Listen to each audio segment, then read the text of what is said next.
Joining me now is NASA Launch Manager Tim Dunn. Well, Tim, I guess things didn't work out for us this morning. Can you explain the issue to us? Yeah, I'd be glad to, Tracy.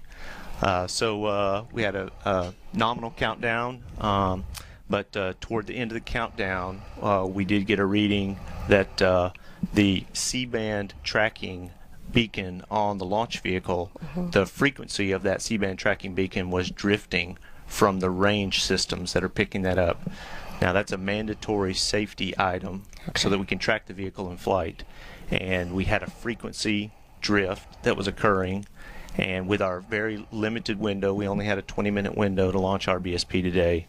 Well, we did not have enough time to evaluate the cause and certainly if we were okay.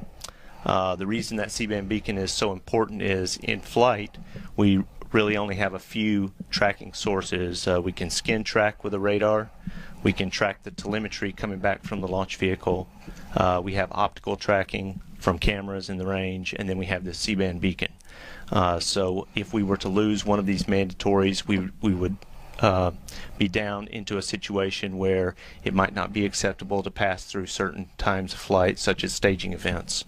So certainly was a situation that is one that we would wish we didn't have, but we wanted to err on the side of conservatism.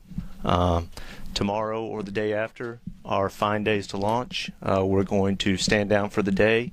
We've tentatively set up for a 24-hour recycle, so we look good on the range for an attempt for tomorrow.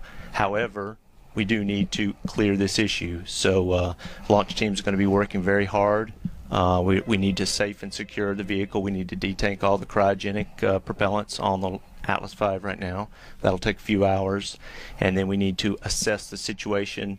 Is this a situation that we can live with?